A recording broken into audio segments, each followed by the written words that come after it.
तो संविधान निर्माण के बारे में पढ़ने से पहले हम पिछली कक्षा में चैप्टर 1 पढ़े हैं, जिसमें हमने देखा था कि लोकतंत्र क्या है, लोकतंत्र की क्या विशेषताएं हैं, कौन सी सरकारें लोकतांत्रिक सरकारें हैं, कौन सी सरकारें गैर लोकतांत्रिक सरकारें हैं। तो इन सभी चीज़ों पे हमने चर्चा किया था। वहाँ हमने ये भी देखा था कि किस तरह की सरकारें लोकतांत्रिक सरकारें हैं और किस तरह की सरकारें गैर लोकतांत्रिक सरकारें हैं। ठीक है, तो अब हम इस अध्याय में देखेंगे कि लोकतंत्र के संवैधानिक स्वरूप पर कुछ बुनियादी सवाल हैं। ठीक है, जैसे संविधान की जरूरत क्यों होती है, संविधान बनते कैसे हैं, उन्हें कौन बनाता है। ठीक, तो इस तरह के जो सारे सवाल उठ रहे हैं वो हम संविधान के निर्माण में पढ़ेंगे। ठीक है, तो चलिए हम इसमें शुरू करते हैं। दक्षिण अफ्रीका में लोकतांत्रिक संविधान, तो हम यहीं से शुरू करते हैं कि दक्षिण अफ्रीका में जो लोकतांत्रिक संविधान है, इसी से हम स्टार्ट कर रहे हैं। ठीक है, तो इसमें बताया गया है पहले कि नेल्सन मंडेला की चर्चा की गई है। ठीक, तो ये नेल्सन मंडेला जो व्यक्ति हैं, ये साउथ अफ्रीका के राष्ट्रपिता कहे जाते हैं। ठीक है, साउथ अफ्रीका के राष्ट्रपिता कहे जाते हैं। तो इनका एक कथन है जिसमें इन्होंने लिखा है, मैंने गोरों के प्रभुत्व के खिलाफ संघर्ष किया और मैंने ही अश्वेतों के प्रभुत्व का विरोध किया। ठीक है, तो यहाँ प्रभुत्व का क्या मतलब है, प्रभुत्व को इंग्लिश में क्या बोलते हैं, कोई बताए? आप सभी लोग कमेंट करके बताइएगा कि प्रभुत्व को इंग्लिश में क्या बोलते हैं। ठीक है, तो प्रभुत्व का क्या अर्थ है? प्रभुत्व का अर्थ होता है कि नियंत्रण करने का अधिकार होने की स्थिति। ठीक है, किसी चीज पे अपना नियंत्रण करने का अधिकार होना। ठीक है, फिर इसमें आगे इन्होंने लिखा है कि मैंने एक ऐसे लोकतांत्रिक और स्वतंत्र समाज की कामना की है। ठीक है, जिसमें सभी लोग पूरे मेल जोल के साथ रहें और सबको समान अवसर उपलब्ध हो। ठीक है, कहने का मतलब है कि लोग ऐसा लोकतांत्रिक और स्वतंत्र समाज चाहिए जिसमें सभी लोग मिलजुल कर रहें और सबको समान अवसर उपलब्ध हो। ठीक है, फिर इसी आदर्श के लिए जीवित रहना और इसे पाना चाहता हूँ, और अगर जरूरत पड़ी तो इस आदर्श के लिए मैं जान देने को भी तैयार हूँ। तो नेल्सन मंडेला का यह कथन था। नेल्सन मंडेला एक दक्षिणी अफ्रीकी रंगभेद विरोधी कार्यकर्ता थे। ठीक है, तो रंगभेद विरोधी कार्यकर्ता से यह तात्पर्य है कि जो गोरों की सरकार थी, जो गोरों की सरकार की शासन प्रणाली थी, वह असवेती लोगों के ऊपर रंग भेद के आधार पर भेदभाव करती थी। ठीक है, तो गोरों की जो यह शासन प्रणाली थी, इसी शासन प्रणाली का विरोध नेल्सन मंडेला ने किया था, जिस कारण से इन्हें आजीवन कारावास का सजा दिया गया था। ठीक है, तो इन्हें सजा कब दी गई थी? 1964 में, 12 जून 1964 को, 12 जून 1964 में इनको आजीवन कारावास की सजा दी गई थी। ठीक है, तो वही चीज है कि इसमें आगे दे रखा है कि यह नेल्सन मंडेला का कथन है जिन पर दक्षिण अफ्रीका की गोरों की सरकार ने देशद्रोह का मुकदमा चलाया था। उन्हें और 7 अन्य नेताओं को 1964 में देश में रंगभेद से चलने वाली शासन व्यवस्था का विरोध करने के लिए आजीवन कारावास की सजा दी थी। ठीक है, जैसा कि अभी हमने ऊपर चर्चा किया था। तो आप यहाँ पॉइंट 1 करके नोट कर लीजिए, पॉइंट 1 यहाँ तक। फिर पॉइंट 1 का ही सब पॉइंट लिखिए कि उन्हें और 7 अन्य नेताओं को 1964 में देश में रंगभेद से चलने वाली शासन व्यवस्था का विरोध करने के लिए आजीवन कारावास की सजा दी थी। ठीक है, पहले का सब पॉइंट करके यहाँ लिख लीजिए। फिर आगे देखते हैं कि यहाँ एक साइन बोर्ड है। ठीक है, जिसपे लिखा है डेंजर, डेंजर। ठीक है, इसमें क्या लिखा है कि इस साइन बोर्ड पर लिखा है, खतरा देसी अश्वेत और हिंदुस्तानी तथा रंगीन चमड़ी वालों, अगर तुम रात में इस परिसर में घुसे तो तुम्हें लापता घोषित कर दिया जाएगा। हथियारबंद सुरक्षा गार्ड्स देखते ही गोली मार देंगे। ठीक है, और इसमें बताया गया है कि जंगली कुत्ते लाश को नोच नोच कर खा जाएंगे, तुमको चेतावनी दे दी गई है। ठीक है, तो ये साइन बोर्ड पे लिखा है। ठीक है, फिर इसमें आगे की जब आजीवन कारावास की सजा दी गई, फिर अगले 28 वर्षों तक, ठीक, अगले 28 वर्षों तक उन्हें दक्षिण अफ्रीका की सबसे भयावह जेल में कैद करके रखा गया था। तो दक्षिण अफ्रीका की जो सबसे भयावह जेल थी वो कौन थी? रोबेन द्वीप में। ठीक है, तो रोबेन द्वीप में कैद करके रखा गया था। तो आप इसको पॉइंट 2 करके लिख लीजिए यहाँ, पॉइंट 2। ठीक है, अब आगे देखते हैं कि जब गोरों की सरकारों से असवेती लोग जब काफी ज्यादा इस रंग भेद के कारण जो रंग भेद के आधार पर उनके साथ भेदभाव किया जाता था, उनके ऊपर जो प्रभुत्व प्रभुत्व था, उस चीज़ का इन्होंने उस चीज़ के खिलाफ इन्होंने संघर्ष किया। ठीक है। फिर वही चीज़ इसमें बताई गई है कि रंग भेद नस्ली भेदभाव पर आधारित उस व्यवस्था का नाम जो दक्षिण अफ्रीका में विशिष्ट तौर पर चलाई गई। दक्षिण अफ्रीका पर यह व्यवस्था यूरोप के गोरों लोगों ने लादी थी। फिर 17वीं और 18वीं सदी में व्यापार करने आई जो यूरोप की कंपनी ने दक्षिण अफ्रीका को भी उसी हथियारों और जोर जबरदस्ती उसी हथियारों और जोर जबरदस्ती से गुलाम बनाया, जैसे भारत को। ठीक है। पर भारत से उलटकर काफी बड़ी संख्या में गोरे लोग दक्षिण अफ्रीका में जाकर बस गए थे। ठीक है। और उन्होंने स्थानीय शासन को अपनाया था। उन्होंने किस चीज को, स्थानीय शासन को अपने हाथों में ले लिया था। ठीक है। स्थानीय शासन को अपनाया था। स्थानीय शासन का क्या मतलब होता है? स्थानीय शासन से क्या मतलब है? स्थानीय शासन का अर्थ होता है नागरिकों को अपने ऊपर स्वयं का शासन। ठीक है। अर्थात लोगों की अपनी शासन व्यवस्था। ठीक है। तो आप इसे समझ गए होंगे। अब आगे देखते हैं कि दक्षिण अफ्रीका के स्थानीय लोगों की चमड़ी का रंग जो होता था वो काला होता था। ठीक है। जो दक्षिण अफ्रीका के लोग थे, साउथ अफ्रीका के जो स्थानीय लोग थे, उनके चमड़ी का रंग काला होता था। ठीक है। और जो उनका आबादी में उनका हिस्सा जो था वो 3/4 है। ठीक है। उनका 3/4 था और उन्हें असवेद कहा जाता था। तो श्वेत और असवेद के अलावा वहाँ मिश्रित नस्लों के लोग भी रहते थे। ठीक है। जिन्हें रंगीन चमड़ी वाला कहा जाता था। और वहाँ कुछ मतलब भारत से भी गए लोग भी रहते थे। ठीक है। तो वही चीज़ इसमें बताया गया कि गोरे शासक जो थे, मतलब यहाँ सीधा उनके मतलब एकदम से पूरा भेदभाव था। ठीक है। जो गोरे लोग थे वो असवैध लोगों से पूरा भेदभाव रखते थे। ठीक है। इनकी पूरे जो इनके लिए नियम भी अलग अलग बनाए थे। ठीक है। इनका एकदम पूरा इंतजाम ही अलग अलग अलग कर रखा था पूरा। ठीक है। तो वही सारी चीज़ें इसमें बताई गई हैं इनकी व्यवस्थाओं के लिए कि इनके लिए जो इनका जो जैसे कि कुछ भी ले लो, बस ले लो, सिनेमा घर ले लो, या फिर सार्वजनिक चीज़ें, कुछ किसी भी तरह की कोई भी चीज़ ले लो, उन सभी गोरों और कालों के लिए एकदम अलग अलग इंतजाम होता था। ठीक है। गोरे लोग के लिए अलग इंतजाम होता है, काले लोग के लिए अलग इंतजाम होता था। ठीक है। तो वही चीज़ यहाँ बताया कि गोरे शासक गोरों के अलावा से सबको छोटा और नीचा से मानते थे। कहने का मतलब जो गोरे शासक थे वो गोरों को छोड़ के बाकी जितने भी वहां लोग थे उन सबको छोटा और नीचा समझते थे। ठीक है। और उन्हें वोट डालने का अधिकार भी नहीं होता था। वहां वोट वोट नहीं डाल सकते थे। ठीक है। और उन्हें गोरों की बस्तियों में बसने की इजाजत भी नहीं थी। जो असवेती और काले लोग थे वो उन्हें गोरों की बस्तियों में बसने की इजाजत नहीं थी। वो परमिशन पर ही वे वहां जाकर काम कर सकते थे। ठीक है। अगर उन्हें वहां काम करना होता है तो परमिट होने पर ही वे वहां जाकर काम कर सकते थे। ठीक है।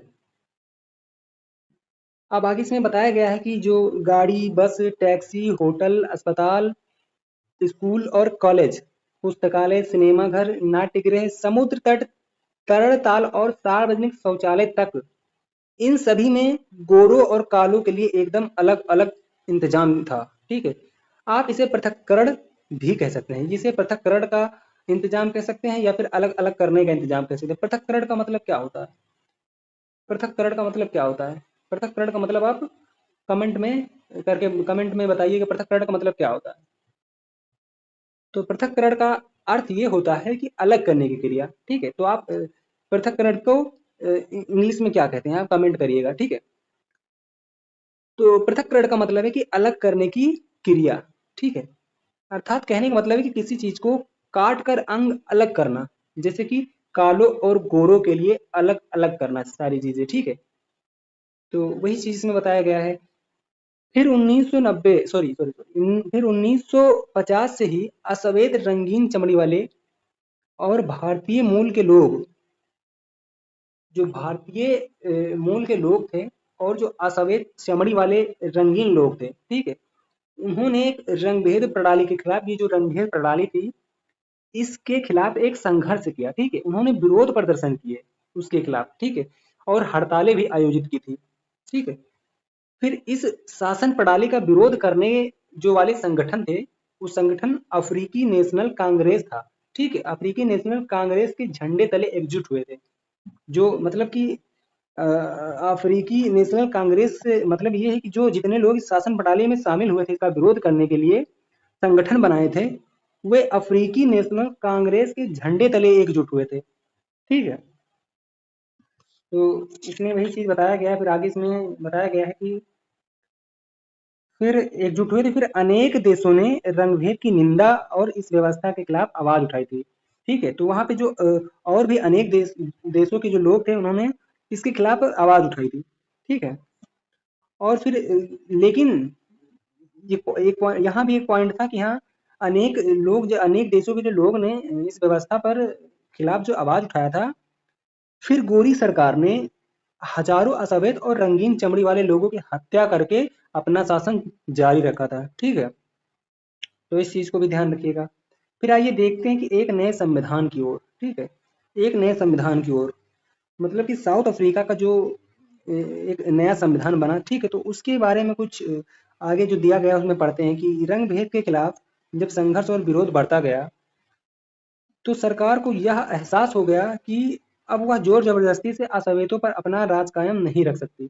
इसलिए गोरो जो गोरी सरकार थी, उसने अपनी नीतियों में बदलाव शुरू कर दिया। ठीक, और भेदभाव वाले जो कानून थे उनको वापस ले लिया।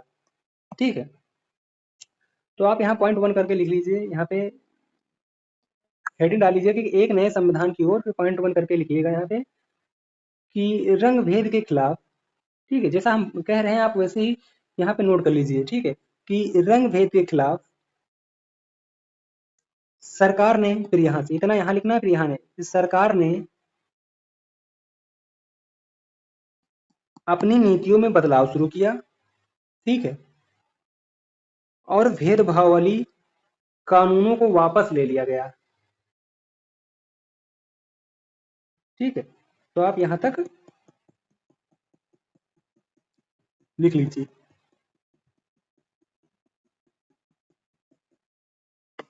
ठीक है, अब इसका जो है आगे लिख लीजिए यहाँ पे कि 28 वर्ष तक जेल में कैद रखने के बाद नेल्सन मंडेला को आज़ाद कर दिया गया। तो ये पहले का सब पॉइंट यहाँ तक लिख लो, पहले का सब पॉइंट यहाँ। फिर 26 अप्रैल 1994 की मध्य रात्रि को दक्षिण अफ्रीका गणराज्य का नया झंडा लहराया और यह दुनिया का एक नया लोकतांत्रिक देश बना। ठीक है, तो आप ये भी पहले का सेकंड सब पॉइंट लिख लीजिए यहाँ तक।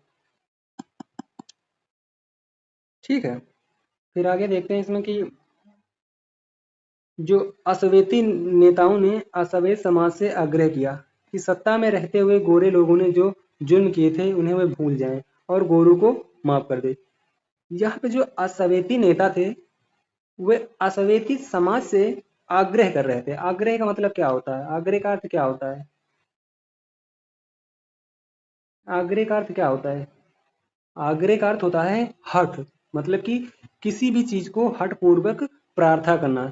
तो असवेती नेताओं ने हठ पूर्वक प्रार्थना किया था। ठीक है, असवेती समाज से कि सत्ता में रहते हुए गोरे लोगों ने जो जुल्म किया है उन्हें वे भूल जाएं और गोरों को माफ कर दें। ठीक है, उन्होंने कहा कि आइए अब सभी नस्लों तथा स्त्री पुरुष की समानता, लोकतांत्रिक मूल्यों, सामाजिक न्याय और मानवाधिकारों पर आधारित नए दक्षिण अफ्रीका का निर्माण करें। फिर एक पार्टी ने दमन और नृशंस हत्याओं के जोर पर शासन किया था और दूसरी पार्टी ने आजादी की लड़ाई की अगुवाई की थी। फिर नए संविधान के निर्माण के लिए दोनों ही साथ साथ बैठे। ठीक है, फिर ये इस जब ये यह दुनिया का जब एक नया लोकतांत्रिक देश बन गया साउथ अफ्रीका, तो साउथ अफ्रीका के जो लोग थे वो खुद को इंद्रधनुषी देश कहते थे। ठीक है, आज का जो दक्षिण अफ्रीका है वो खुद को इंद्रधनुषी देश कहता है। ठीक है, फिर इसमें बताया गया है कि इस संविधान में नागरिकों को जितने व्यापक अधिकार दिए गए हैं उतने दुनिया के किसी संविधान में नहीं दिए हैं। ठीक है, और साथ ही उन्होंने यह फैसला भी किया कि मुश्किल मामलों के समाधान की कोशिशों में किसी को भी अलग नहीं किया जाएगा और ना ही किसी को बुरा या दुष्ट मानकर बर्ताव किया जाएगा। ठीक है, और इस बात पर सहमति बनी कि पहले जिसने चाहे जो कुछ किया हो, लेकिन अब से हर समस्या के समाधान में सबकी भागीदारी होगी। फिर आगे 1994 तक जिस देश की दुनिया भर में अलोकतांत्रिक तौर तरीकों के लिए निंदा की जाती थी, आज उसे लोकतंत्र के मॉडल के रूप में देखा जाता है। ठीक है, अब यह मॉडल कैसे तैयार हुआ, तो वही चीज इसमें आगे बताया गया है कि यह काम दक्षिण अफ्रीकी लोगों द्वारा साथ रहने, साथ काम करने के दृढ़ निश्चय और पुराने कड़वे अनुभवों को आगे के इंद्रधनुषी समाज बनाने में एक सबक के रूप में प्रयोग करने की समझदारी दिखाने के कारण संभव हुआ।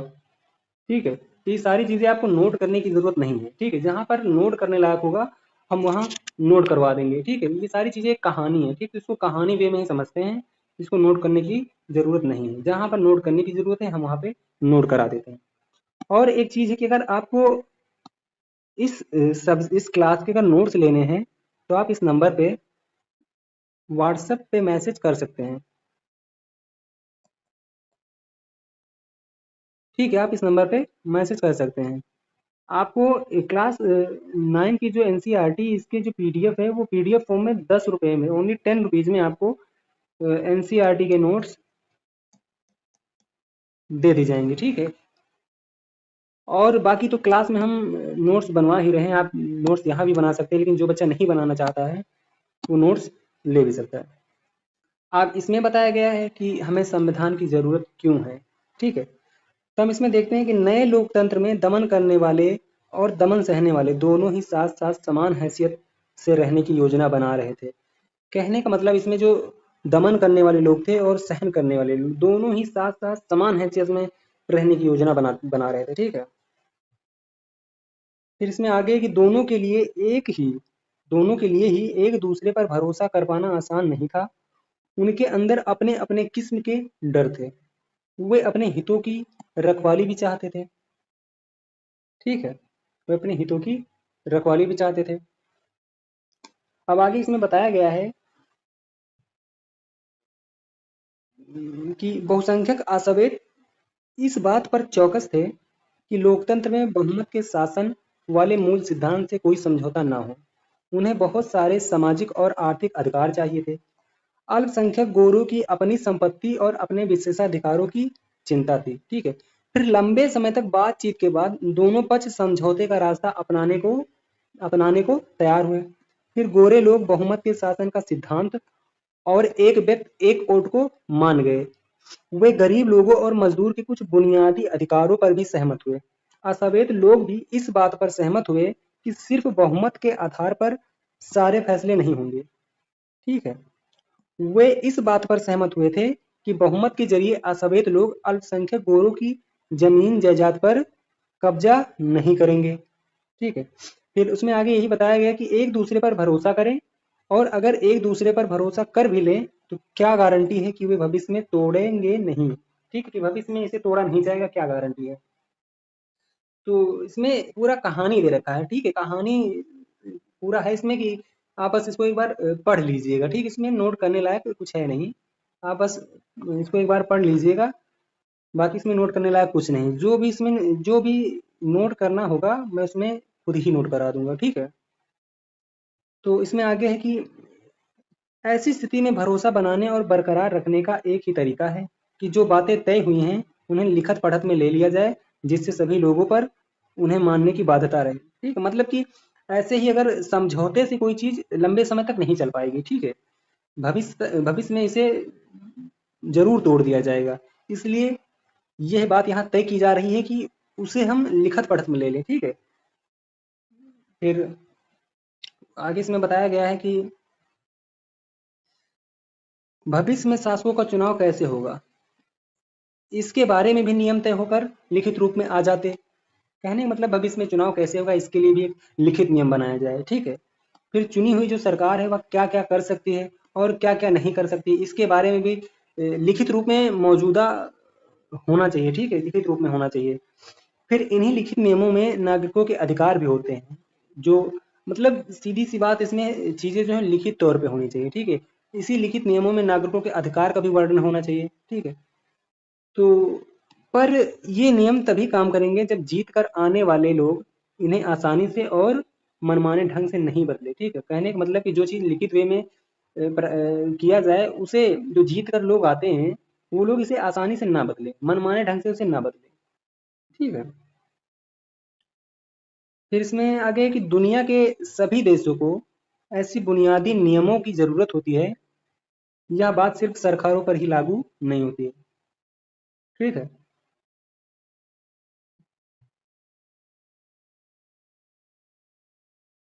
अब आगे इसमें दे रखा है कि संविधान लिखित नियमों की ऐसी किताब है जिसे किसी देश में रहने वाले सभी लोग सामूहिक रूप से मानते हैं।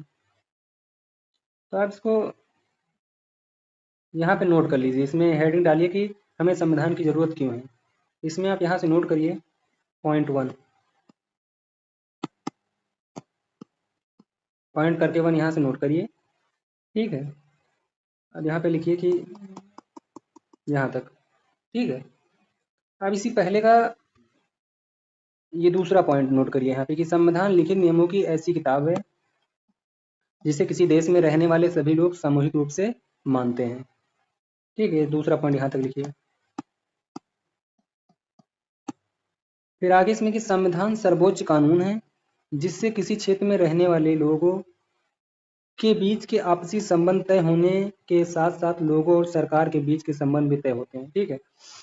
तो आप यहाँ पे इसका सब पॉइंट लिख लीजिए, दूसरे का ही सब पॉइंट है। ठीक है। उसको यहाँ लिख लीजिए, ये रहने वाले लोगों यहाँ तक लिख लीजिए तय होते हैं। ठीक है। फिर आगे बताया गया है कि संविधान अनेक काम करता है जिनमें ये प्रमुख है। तो वही चीज़ जैसे जो हेडिंग डाला है आपने कि हमें संविधान की ज़रूरत क्यों होती है, तो यहाँ पे ये चीज़ कनेक्ट हो रही है कि संविधान अनेक काम करता है। ठीक, इसलिए हमें उसकी ज़रूरत है। तो कौन कौन से काम इसमें देखते हैं, उनमें से हम प्रमुख काम को देखते हैं। ठीक है। पहला, यह साथ रह रहे विभिन्न तरह के लोगों के बीच जरूरी भरोसा और सहयोग विकसित करता है। दूसरा, यह स्पष्ट करता है कि सरकार का गठन कैसे होगा और किसे फैसले लेने का अधिकार होगा। ठीक है। तो ये पॉइंट आप नोट भी कर लीजिएगा। ठीक है। आप यहाँ लिखिएगा, यहाँ लिखिएगा कि संविधान के कुछ प्रमुख कार्य, या लिखिए संविधान के कुछ प्रमुख काम। ठीक है। हेडिंग डाल लीजिए, यहाँ पे हेडिंग डालिएगा कि संविधान के कुछ प्रमुख काम। फिर वहाँ पे लिखिए पहला, ये पहला पॉइंट, दूसरा पॉइंट, तीसरा पॉइंट, तीसरा पॉइंट यहाँ तक लिखना है। ठीक है। अब आगे देखते हैं चौथा पॉइंट। चौथा भी लिखना है कि यह अच्छे समाज के गठन के लिए लोगों की आकांक्षाओं को व्यक्त करता है। ठीक है।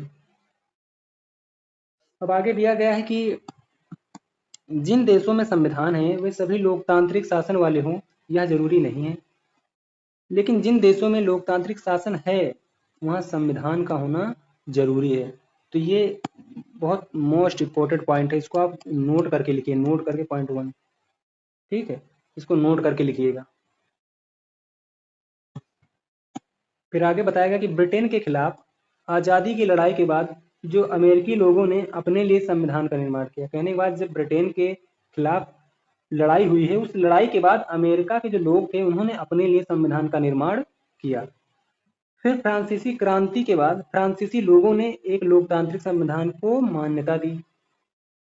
इसके बाद से यह चलन हो गया कि हर लोकतांत्रिक शासन व्यवस्था में एक लिखित संविधान हो। ठीक है। आपने ये चीज़ें सारी समझ ली होंगी कि लोकतंत्र लिखित रूप से जरूरी होता है। ठीक है। तो और समझा कि हमें, ये भी हमने जाना कि हमें संविधान की जरूरत क्यों होती है। ठीक है। तो उनके लिए भी हमने 4 पॉइंट नोट किए हैं। ठीक है। और हमने देखा कि जो साउथ अफ्रीका था, साउथ अफ्रीका में जो पहले संविधान था, जो वहाँ की प्रक्रिया थी, जो गोरों की शासन व्यवस्था थी, वह कैसी थी। उसके बाद फिर एक संघर्ष हुआ। ठीक है। जो रंग भेद के आधार पर भेदभाव होता था, फिर उससे एक उस व्यवस्था प्रणाली पर एक संघर्ष हुआ। उसके बाद एक नए संविधान की ओर साउथ अफ्रीका बढ़ा। ठीक है। फिर वहाँ फिर साउथ अफ्रीका में एक नए संविधान का, एक नए लोकतंत्र का, एक नए गणराज्य का झंडा लहराया। ठीक है। फिर वह एक जो साउथ अफ्रीका था वह दुनिया का एक नया लोकतांत्रिक देश बन गया। तो इन सब सारी चीज़ों के बारे में हमने चर्चा किया इस टॉपिक में। ठीक है। अब आगे है कि भारतीय संविधान का निर्माण। ठीक है। तो यह जो टॉपिक है ये हम अगली कक्षा में बात करेंगे। ठीक है। इस टॉपिक के बारे में हम अगली क्लास में बात करेंगे।